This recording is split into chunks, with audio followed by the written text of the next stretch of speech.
আমাদের রেমিটেন্স বয়কটের আওয়াজে হাসিনার কুত্তা পলক ওর গোয়ারগু শুকায় গুটা হয়ে গেছে, এক হুঙ্কারে কাপড় নষ্ট করে ফেলছে। শুনেন, আমাদের প্রবাসী ভাই বোনদেরকে অনুরোধ করব, তারাও হয়তো আমাদের টেলিভিশন মিডিয়ার মাধ্যমে আমার বক্তব্য হয়তো শোনার সুযোগ পাবে।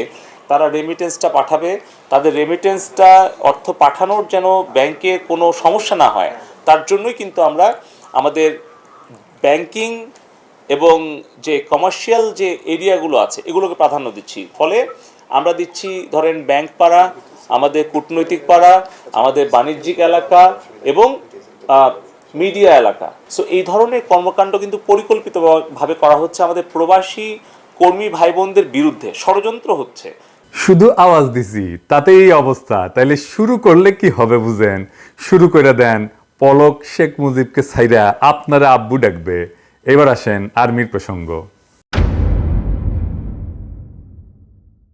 আপনারা যারা আমার ভিডিও দেখেন তারা দেখছেন যে আমি আর্মি সম্পর্কে একটা খুব সফট অবস্থান নিতাম, ডরে না করলে পিনাকি কোথা তালা ছাড়া আর কাউরে ডরায় না, বরং আর্মি আমারে ডরাইতে পারে। আমি আর্মির প্রতি কেন সফট ছিলাম তার কারণ আমি ব্যাখ্যা করছি আপনাদের মনে না আছে কিনা জানি না। এই যে এই ভিডিওতে ওই যে 12 ফিল্ড আর্টিলারির এক সৈনিক মালিক ভাইয়ের গল্প বলছিলাম। এর আগে আমি অনেককে দেখছি যে আমার ঘনিষ্ঠ প্রিয়জনদেরকেও আর্মি নিয়ে আমি কিছু কইলে কিছু লিখলে ফেসবুকে রাগ করতে দেখছি আমার সাথে। বাংলাদেশে তো একসময় আর্মি নিয়ে কিছু কই যেত না, কিছু হইলেই ওই একটা বাক্য ইউজ করতো কিন্তু ওরা, টেকেন টু টাস্ক, মানে কাউরে ধরে পেটাবে আর্মি। মানে কারো কিছু অপছন্দ হইলে সে কয় যে he should be taken to task. যাই হোক, আমাদের আর্মি নিয়ে পুতু আচরণের জন্য একেবারে গেছে স্পয়েলড হইয়া, বাচ্চারা যেমন স্পয়েলড হয়ে যায় এই আর্মি ইনস্টিটিউট হিসেবে স্পয়েলড হয়ে গেছে। 111 করে যে ইন্ডিয়ার হাতে তুলে দেওয়া হয়েছে বাংলাদেশকে, 111 কে করছে? আর্মি তো না।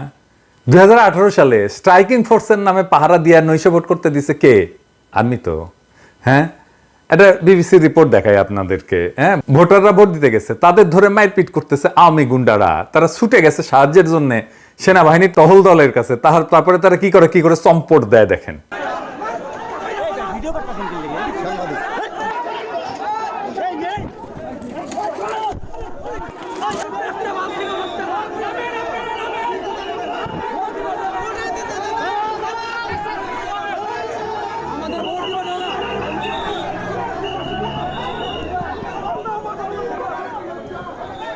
তো এরা তাহলে কি জন্য নামছে মাঠে? কি জন্য নামছে? গাড়ির তেল কেন খরচ করছে? এই ট্রুপস নিয়ে কেন নামছে? ওই ঘটনা, ওইটা দেখার পরে এই সেনাবাহিনীর উপরে মানুষের রেসপেক্ট, ভালোবাসা সব গেছে, 50% চলে গেছে। আর এখন এইবার বাকিটা গেছে। আমরা আরো ভালো করে যাওয়ার ব্যবস্থা করে দেবো। তো লজ্জা লাগে না ভাই? যান আপনাদের ইলেকশনের আগে সে কি রোয়া ভ্যান করবো ত্যান করবো, আপনারা ভোট দিতে আসেন, অমুক করেন তমুক করেন। দেখেন পরিকল্পনার কথা করছে ইলেকশনের আগে। পরিকল্পনা কি? এ বলছেন পরিকল্পনা কি? 299টি আসনের জন্য আমরা বেসিক্যালি প্রিপারেশন নিচ্ছি। আমাদের কন্ট্রোল রুমে যেটা কাজ হবে, আপনারা এই যে ম্যাপ দেখতে পাচ্ছেন আসন ভিত্তিক প্রার্থীর পরিসংখ্যান, এই ম্যাপটাতে আছে হলো গিয়ে আমাদের কোন জায়গায় কতগুলো প্রার্থী আছে, স্বতন্ত্র প্রার্থী এবং অন্যান্য প্রার্থী যারা আছে। এবং এখান থেকে আমাদের বেসিক্যালি যে কাজ হবে, এই ম্যাপ থেকে যদি আমি সরাসরি অন্য একটা ম্যাপে চলে যাই, যেমন আপনারা এখানে দেখবেন র্যাপিড অ্যাকশন ব্যাটালিয়ন, র্যাব। পুরো বাংলাদেশের র্যাবের যতগুলো ব্যাটালিয়ন আছে, কোন জায়গায় তারা ডেপ্লয়মেন্ট আছে, এবং এখানে র্যাবের সিও এবং কমান্ডিং অফিসার যারা আছে তাদের নাম্বার দেওয়া আছে। আমরা সরাসরি তাদেরকে এখানে হিট করতে পারবো যে কোনো ধরনের কোনো যদি অনাকাঙ্ক্ষিত কোনো সিচুয়েশন চলে আসে। তো বীর জাফর আলী খান সেনাবাহিনী ভূমিকা পালন করছি, পাথরের মতো নিশ্চুপ দাঁড়ায় থেকে। আবার দেখেন এই যে কারফিউ দিতে নামে এই কি কয় বালছিউন। বিভিন্ন স্থাপনে আমরা যখন গিয়েছি, ওখানে যারা ছিলেন তারাও এক বাক্যে বলেছেন যে এখানে স্যার কোনো শিক্ষার্থীরা ছিল না, সমস্ত যা করেছে এটা একটা দুর্বৃত্তায়নের যারা সাথে জড়িত, দেশকে যারা নিশ্চিহ্ন করতে চায় তারাই করতে চেয়েছে। সেই পরিপ্রেক্ষিতে আমরা দেশের সম্পদ রক্ষার্থে আমরা নিয়োজিত হয়েছি এবং আমাদের সম্মানীয় সেনাবাহিনী প্রধানের নির্দেশে আমরা এই দুর্বৃত্তকে সমূলে মানে নির্মূল করার জন্য যা করা প্রয়োজন আমরা সেটা করছি। আপনারা দেখছেন যে দেশের এখন জনমনে একটা স্বস্তি, অলরেডি 72 আওয়ার্স আমরা পার করেছি এবং জনমনে স্বস্তি এসছে। স্পষ্ট ভাষায় আমরা বলতে চাই যে বাংলাদেশ সেনাবাহিনী অত্যন্ত সুশৃঙ্খল একটি প্রশিক্ষিত পেশাদার বাহিনী। আমরা আমাদের কার্যপরিধি সম্বন্ধে আমরা জানি এবং যে উদ্দেশ্যে আমরা এসেছি যে দুর্বৃত্তদেরকে নির্মূল করা এবং জনমনে স্বস্তি ফিরে নিয়ে আসা, সেটা আমরা ইনশাল্লাহ পুঙ্খানুপুঙ্খভাবে করব এবং জনমনে দ্রুতই স্বস্তি ফিরে আসবে বলে আশা করি। শুনেছেন দুষ্কৃতিকারী নাকি আমাদের ছেলেরা? কয় ওরা শিক্ষার্থী না তো সারা দেশে মায়েরা বাবারা নামছে না? এই যে রিক্সাওয়ালার ছেলেটা তো মারা গেছে। আমি হলে কি করবো রে? আমি হলে কি করবো? সন্তানটা গেছে কেমইরা? ওরে আল্লাহ, ওরে আল্লাহ রে, আমার বাসা দিয়ে আমরা আমার গোলাটা রে বাইরে লাইছে রে ভাই। নাম্বার আছে, ওর পিছনে নাম্বার আছে নাকি? আল্লাহ রে, ফোন দেওয়ার নাম্বার ও আছে। আল্লাহ রে, আমার গোলাটা রে ওই নাম্বারে ফোন দেন। তো সে নামবে না? ছেলেগুলি খেলে ছেলের নিরাপত্তার জন্য সে নামবে না? সে দুষ্কৃতিকারী হয়ে গেল? হ্যাঁ, ফাজলামি সুদা। এই বলছেন দেখ, এই যে ছাত্রলীগ পুলিশের সাথে থাইকা রাস্তায় রাস্তায় গুন্ডামি করেছে, আর পুলিশ পাহারা দিচ্ছে, এটা দুষ্কৃতিকারী না? হ্যাঁ, রাস্তা রাস্তায় অস্ত্র হাতে কারফিউর মধ্যে ছাত্রলীগের টহলের ভিডিও আছে, এগুলো দেব আস্তে আস্তে। ফাজলামি করো জনগণের সাথে, হ্যাঁ, বালচুনের বাচ্চা বালচুন। এবার আসেন আর্মির অপরাধ কি এটা দেখি। আর্মি 3টা মারাত্মক অপরাধ করেছে। তারা জাতিসংঘের লোগোযুক্ত হেলিকপ্টার আর আর্মার্ড পার্সোনাল ক্যারিয়ার ইউজ করেছে। এটা সে পাইছে জাতিসংঘের সাথে হওয়া একটা কন্ট্রাক্টের অধীনে, যা শুধুমাত্র জাতিসংঘের ম্যান্ডেট পাওয়া অপারেশনে ব্যবহার করার জন্য। তো এটা কি জাতিসংঘের ম্যান্ডেট পাওয়া অপারেশন ছিল এই কারফিউ, হাসিনার কারফিউ? এটা কি জাতিসংঘের ম্যান্ডেট নিয়ে করা? মিনিমাম প্রফেশনালিজম যদি থাকতো এই কাজ কেউ করে না। এই মাথার মধ্যে বুদ্ধি, এই যে কয় না বুদ্ধি হাঁটুত, হাঁটুত না তো করে গোড়ালিত গ্যাস হ্যামসে বুদ্ধি মাথাত। এই ঘিলু নিয়ে আর্মিগিরি করো, হ্যাঁ? তো হাতে তো বন্দুকি দেওয়া উচিত না। মাথার যদি এইরকম এই লেভেলে বুদ্ধি থাকে, ওটা যে নেওয়া যাবে না, এই বুদ্ধি কারো মাথাতে আসলো না। এই হেডম নিয়ে আর্মিতে চাকরি করো, তো জাতিসংঘকে আমরা ছেড়ে দিব? হ্যাঁ, জাতিসংঘের মহাসচিবের নামে মামলা করে দিব যদি কোনো ব্যবস্থা না নেয়। হাউ কাউজা লাগাবো ওরা কল্পনা করতে পারতেছে না। 2 নাম্বার, দেখা মাত্র গুলির অর্ডার গ্রহণ করছে, এটা করতে পারে না। 3 নাম্বার, সে গুলি ছুটছেও, বিশ্বাসযোগ্য প্রমাণ আছে, আমার কাছে ভিডিও আছে, আজকে দিলাম না, টাইম লাগবে। সেই জন্যে আর্মি বারে বারে জনগণের বিরুদ্ধে দাঁড়াইতেছে। আর্মি একটা বিজ্ঞাপন করে না, আমি কে? হ্যাঁ, এ শুনেন না, শুনেন। হ্যাঁ, আমি কে? আমি একজন গর্বিত সৈনিক। আমি অজেয়কে জয় করব। আমার কাছে পরাজয়ের কোনো স্থান নাই। সবাই যেখানে থমকে দাঁড়ায় আমি সেখান থেকে শুরু করি। আমি সব সময় শুনেছেন? তুমি আমার বালডা, আর তুমি মির্জাফরের প্রেতাত্মা, যার জন্য আমাদের 200 বছরের গোলামি করা লাগছে। তুমি ইন্ডিয়ার লেসপেন্সার। মইনুল আহমেদ তার চাকরি বাঁচানোর জন্য প্রণব মুখার্জির পা ধরেছিল। আর 111 ঘটা বাংলাদেশকে ইন্ডিয়ার হাতে বানাইছে, তুলে দিছে কে? ইন্ডিয়ার উপনিবেশ বানাইছে কে? আর্মি তো। তুমি হইতেছে সেই বাহিনী যে 2টা জিনিস ঠিক থাকলে সব ঠিক, প্যাট আর স্যাট। তাহলে তোমরা কেন রেসপেক্ট করবে বা পাবলিক? তার তো কোনো কাজে আসো না। শাসকের যেটা খুশি সেই নির্দেশ পালন করাটা যখন তোমার আদর্শ, তাহলে আমরা যখন শাসক হয়ে উঠবো আমাদেরও আদেশও এভাবে মানবে। Case finish. হ্যাঁ, তো তোমাদের সাথে আমাদের কিসের খাতির? কোনো খাতির নাই। তুমি চাকর, আমরা মনিব হয়ে থাকবো। তো এখন আমরা কি করব? আমরা আমাদের সমস্ত ক্ষমতা দিয়ে লবি করব যেন বাংলাদেশ আর্মি মিশনে যাইতে না পারে জাতিসংঘের। পুলিশ তো যাবেই না, পুলিশ যেন স্যাংশন খায় সে ব্যবস্থা করব। আপনারা এই যে দরখাস্তে সাইন করবেন, অন্যদেরকে করতে বলবেন। আমি ডেসক্রিপশনে অ্যাপ্লিকেশনের লিঙ্ক দিচ্ছি, আমার ফেসবুকেও থাকবে এই অ্যাপ্লিকেশনের লিঙ্ক। এইটা আমার কোনো উদ্যোগ না, এটা যারা নিছে তাদেরকে আমি ভালো করে চিনিও না। যাই হোক, কিন্তু আমি সমর্থন জানাই, এটা আমার কাছে আসছে, আমি এই সমর্থন জানাই। যত বেশি সিগনেচার জোগাড় করা যাবে তত এটার ওজন বাড়বে। আপনারা সবাই মিলে সিগনেচার করবেন, শুধু নিজে না, অন্য কেউ সিগনেচার করতে উদ্বুদ্ধ করবেন। আমরা এটা কোটি কোটি সিগনেচার নেব, তারপরে দেখি। এছাড়াও আরো কাজ আমরা শুরু করেছি, বিস্তারিত জানাচ্ছি না। হ্যাঁ, কিন্তু ওদের পেটে লাথি দেওয়ার ব্যবস্থা করা হবে, প্রমিজ। তো মিশন নিয়ে একটা ইন্টারেস্টিং বয়ান আছে কলে, কারা ছড়াইছে জানি না, কিন্তু বলা হয় যে বাংলাদেশ ছাড়া কোনো দেশ তো আর্মি দিতে চায় না জাতিসংঘের শান্তি মিশনে। তাই বাংলাদেশ থেকে আর্মি নিবে না, মানে জাতিসংঘ বরং তেলায় বাংলাদেশ আর্মিকে। দাও দাও আর্মি দাও, আমাদের আর্মি দাও, দাও ভাই দাও, ইনকে করে নাকি তেলায়। আমার কিন্তু অনেকেই কইছে।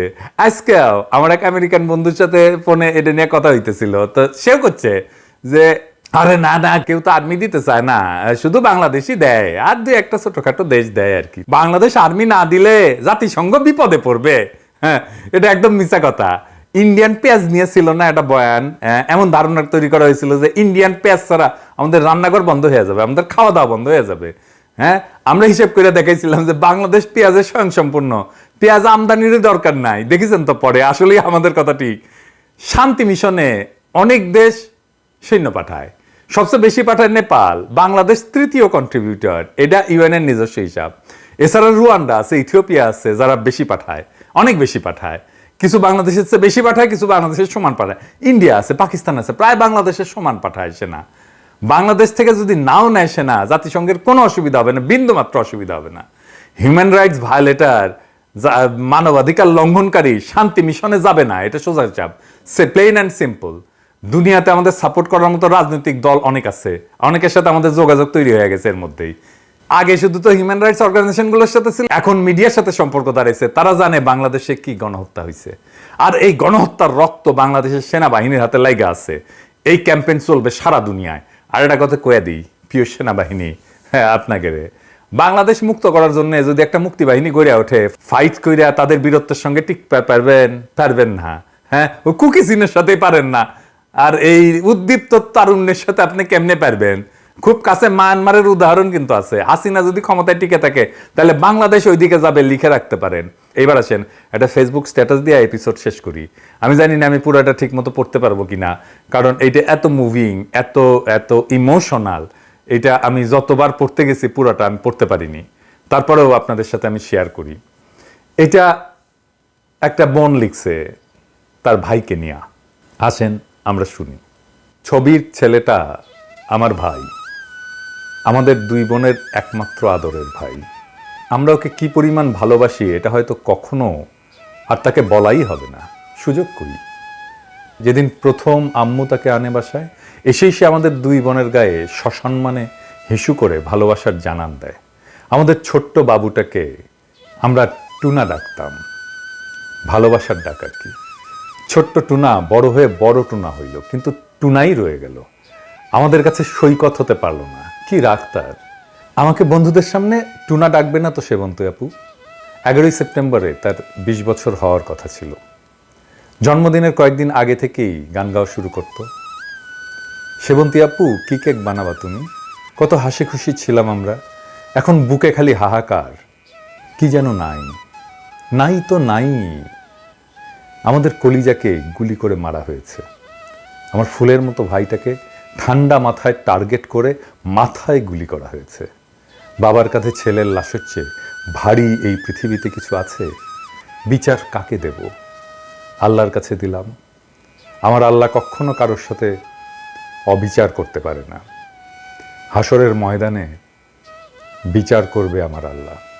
আমি জানি না আমরা আর কখনো মন খুলে হাসতে পারবো কিনা, ওর পছন্দের কিছু খাইতে পারবো কিনা, কখনো সত্যিকারের ভালো থাকবো কিনা, কিচ্ছু জানি না। শুধু জানি আমার ছোট্ট ভাইটা নির্দোষ।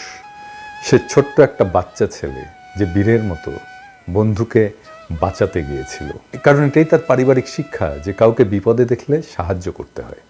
কখনো আর ভাইকে দেখতে পারবো না, জড়িয়ে ধরতে পারবো না, গালে কপালে জোর করে চুমু দিতে পারবো না, আর কখনো বলতে পারবো না টুনা কয়েল ধরায় দে, টুনা পানি দে। আমার ভাই শহীদ। শুক্রবার দিন দুপুর 3:37 আমার ভাইয়ের মাথায় গুলি করা হয়েছে। মুসলমানদের জন্য শুক্রবারের মৃত্যু হচ্ছে স্বপ্ন, আর তার উপরে মহররম মাস। জান্নাতে সবুজ পাখি হয়ে ঘুরে বেড়াচ্ছে আমার ছোট্ট বাচ্চাটা।